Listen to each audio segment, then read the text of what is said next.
So, what do you think of when you hear the term survival horror? Do you think of the rampaging zombies of Resident Evil? Or perhaps the psychological horrors looming in the shadows of Silent Hill? Well, today, we are going to be looking at a wholly unique experience when it comes to survival horror, and hopefully, maybe, just maybe, we'll be able to make it out alive.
Hey there everybody, this is Nigroth here, hoping to show off to the best of my ability this very, very unique horror title called Clock Tower: The First Fear.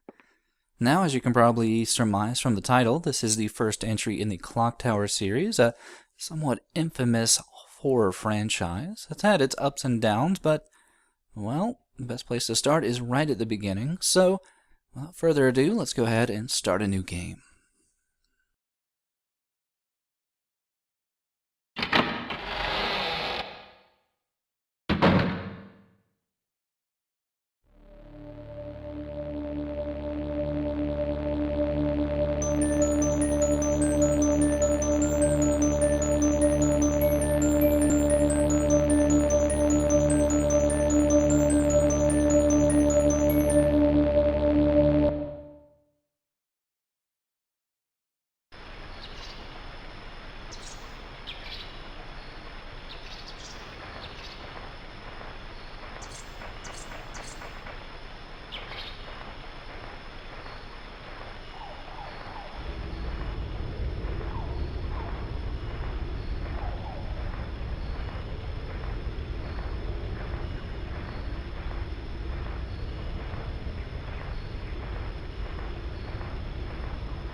So with that intro, we've been given the gist of our backstory.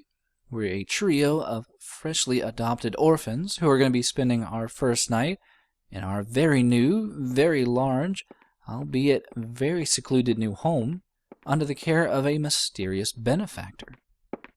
Now, as our host is currently unknown to us, it's going to be up to our teacher here, Miss Mary, to go find him, bring him back, and start some introductions.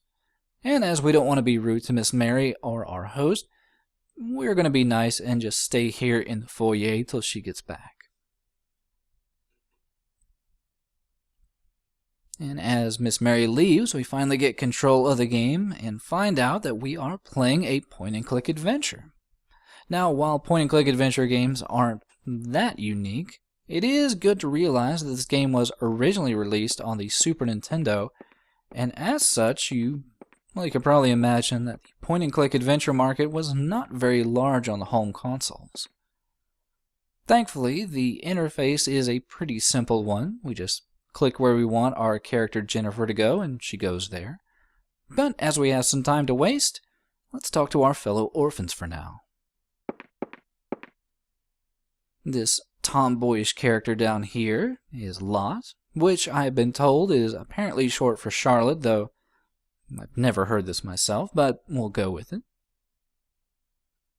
And the blonde that just harangued Lot a little bit is Laura. Now, for the most part, we don't really get too much of a backstory anywhere in the game or in the instruction manual for these characters. But we can kind of draw some assumptions from the way they talk, though. If anything, I think we're just supposed to get the feeling that there's just something a bit off-putting about this situation to all three of the girls. And whether that be the fact that, well, this new living arrangement is just so large, or, well, as Anne here is going to point out, just the fact that, well, we don't really know anything about our benefactor, who apparently is named Mr. Burroughs. Just a lot of questions to be raised for this new living arrangement. And speaking of our benefactor, I would have assumed by now that Miss Mary would have come back, but she's still nowhere to be found. And if we go ahead and talk to all the girls one more time, we find that they seem to share a similar sentiment.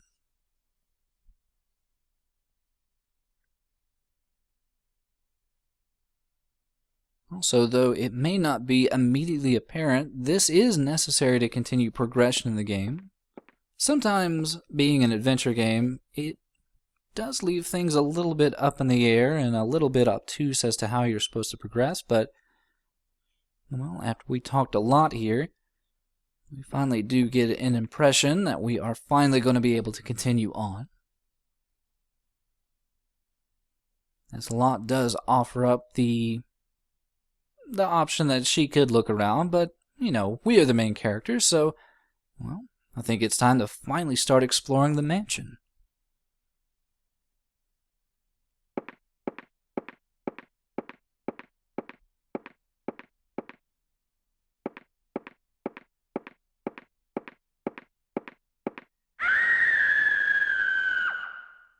With a sudden shriek, our exploration is going to have to be cut short because things in the foyer have taken a sudden turn for the worst. Yeah, while Jennifer thinks that there might be a possibility that this is all just a mean joke, I get the feeling that that's definitely not the case. Especially considering the fact that now, Jennifer has gained the ability to run.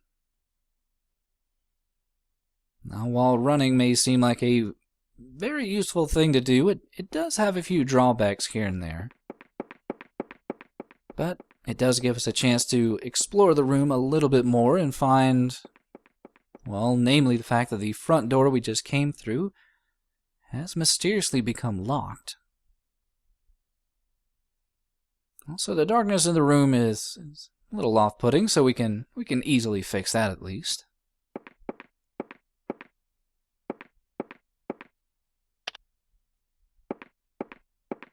And while it doesn't really solve anything in particular, it does definitely brighten up the mood a little bit. Still, you may have noticed as we were running around that the character portrait for our character Jennifer here has changed just a little bit. And as we kneel down, it has reverted back to its previous state, and that's because, believe it or not, that character portrait is going to be our only means to tell just how well in health Jennifer is. Yeah, you can consider it more of a stamina bar. As Jennifer, runs around, it will start to deplete. And the only real way to regain any of that stamina back is by coming to a complete halt and dropping down to her knees.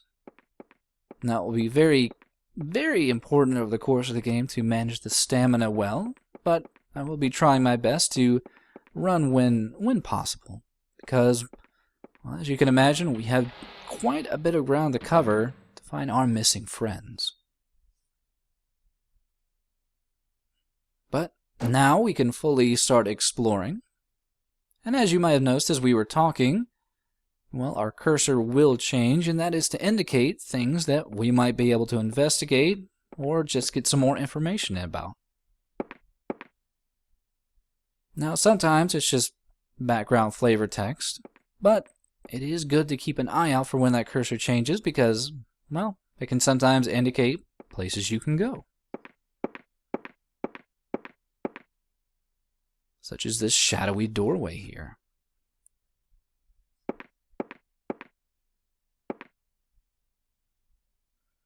Now, while the front foyer there seemed to indicate that the house was in a pretty good standing, it seems that not all the rooms share the same upkeep. In fact, this darkened room is almost coming down from the ceiling. And while initially it might seem like there's really nothing of interest here, you do have to put a little bit of your adventure game knowledge to boot, or to use, and do a little bit of pixel hunting because there is an item that we need to pick up.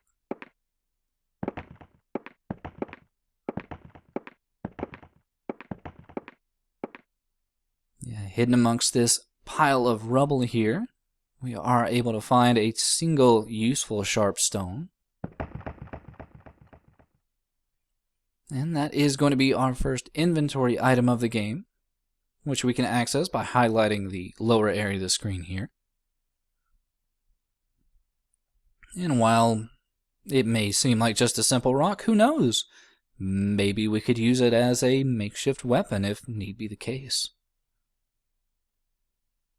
Also, we find that, I guess, adjacent to this general area here, there is an open courtyard, but, well, I get the feeling that our friends aren't going to be out there. Especially considering that that room was a complete dead end, so, well, nothing really else to do but continue our exploration of the first floor.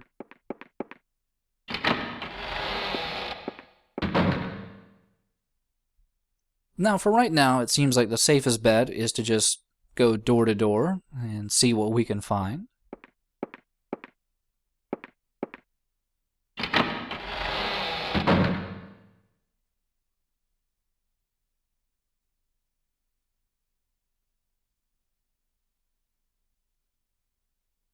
And while it doesn't seem like we can see anything initially, Jennifer does mention that, well, we can shed some light on the room and maybe find something of interest in here.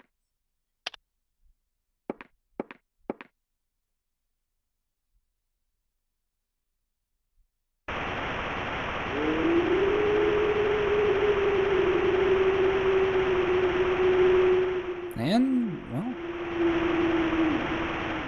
I almost thought I could see something on the TV, but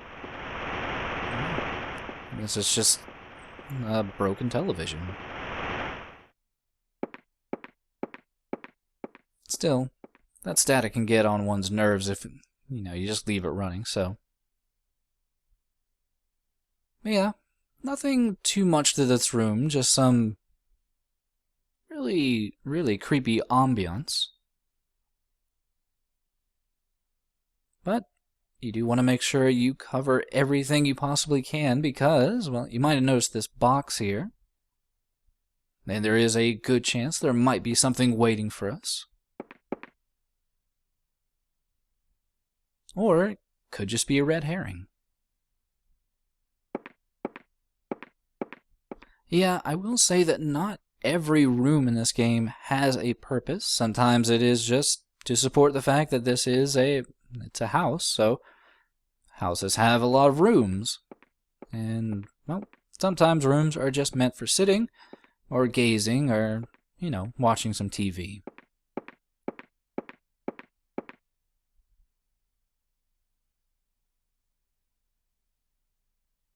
Yeah, and it's at this point that Jennifer kind of points out the fact that we've completely lost track of time, and, well, it has gotten dark pretty quickly, though Well, considering this game takes place in Oslo, Norway, maybe this is just that time of the year in Scandinavian countries where it stays dark for longer periods of time than normal.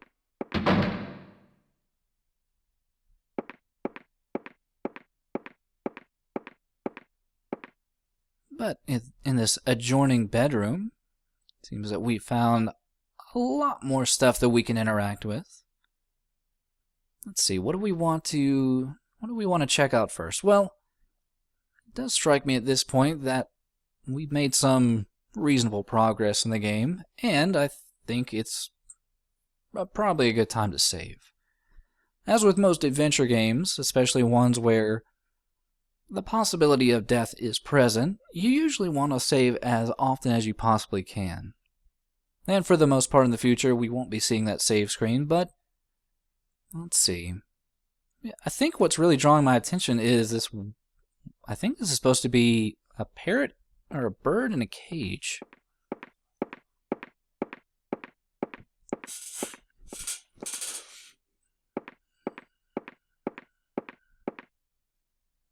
Yeah, it's definitely a very colorful parrot.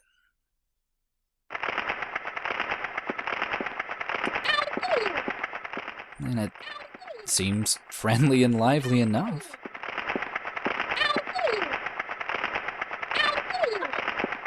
But yeah, things quickly and oddly take a turn for the worse, and apparently this was a very deadly parrot. And we get our very first death of the game. Yeah, I think this, more than anything, is a good way to point out the fact that Jennifer is very fragile, so you do want to be very careful. So we're going to leave that bird alone for right now. Instead, explore this cabinet here, where we find a bottle of perfume that, oddly enough, is the same type of perfume that Miss Mary wears. Also, on the dresser here, it's a bit hard to make out, but there is a picture frame. And if we look at that, it kind of looks like the frame is a little bit smashed, but something about it kind of worries Jennifer. But, well, you do want to be a little careful when you investigate things, because sometimes, well, seemingly innocuous things can be a little bit dangerous. Especially when it comes to vanity.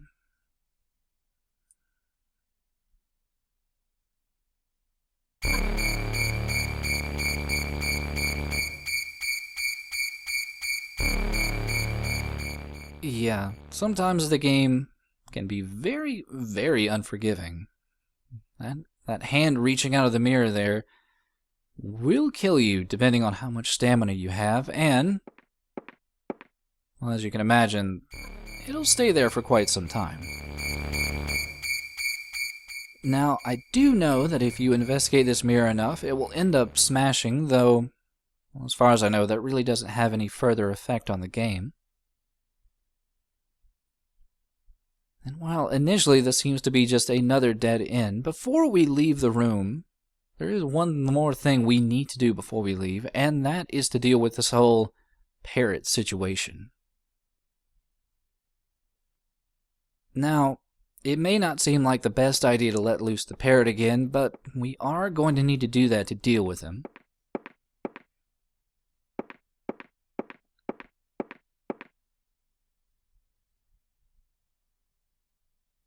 And while you may be wondering just how we're going to deal with him, considering that all we have right now is a bottle of perfume and a sharp stone, instead, we're going to use a little bit of ingenuity and thinking outside the box to use this nearby blanket here to our advantage.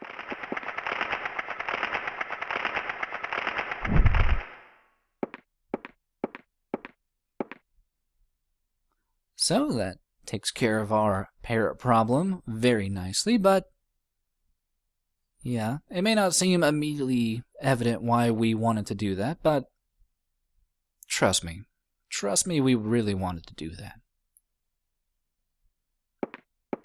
Still though, we Still really haven't made any headway in finding our missing friends. But, I mean, that's only 2 rooms down, maybe hundreds left to go.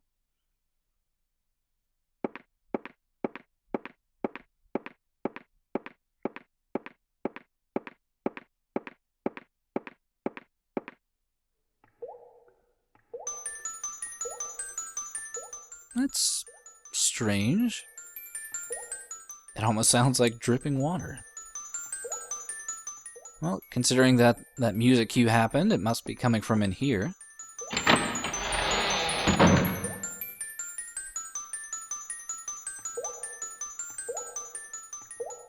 And I definitely do get some other inkling that something may be a little bit off in this room. But there's still that dripping. Maybe could be coming from the sink.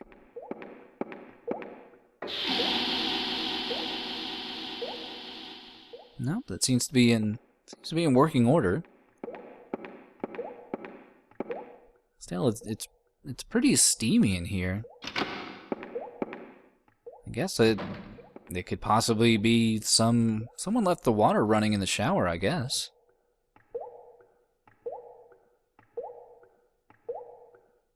Might as well go ahead and, save them on their water bill and turn that off.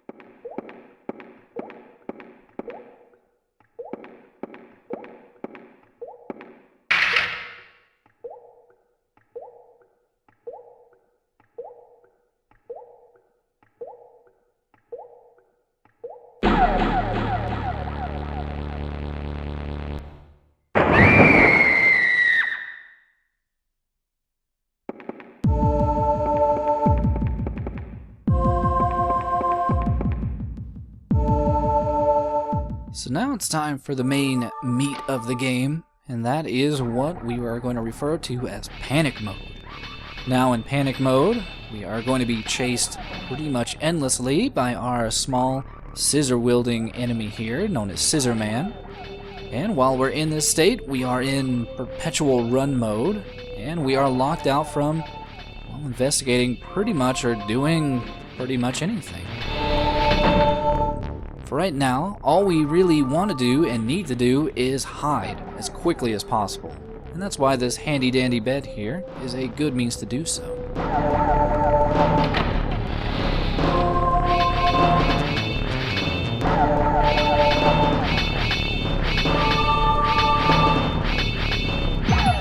That may seem like in such a brightly lit room that maybe we'd be pretty easy to spot under the bed here, especially for such a man of short stature, but yeah, we barely made it by just a hair's width. And this brings up pretty much the reason why we wanted to get rid of that parrot, or at least make it so that he's not so much of a noisy nuisance. Because if we go to the same hiding spot while the bird is still in his cage,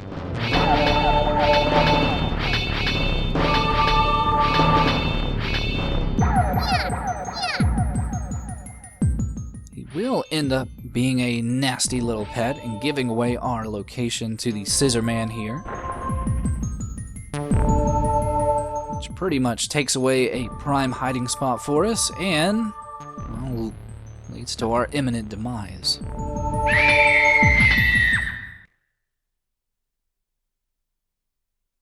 But since we did some smart thinking, we managed to survive our initial onslaught into panic mode. And with that, even though we still have not made any headway in finding our friends, we at least know the dangers that are going to be awaiting us as we continue our journey into the mansion. So as Jennifer takes a deep breath and a helpful sigh of relief, hopefully you will join me next time as we continue on our journey into Clock Tower.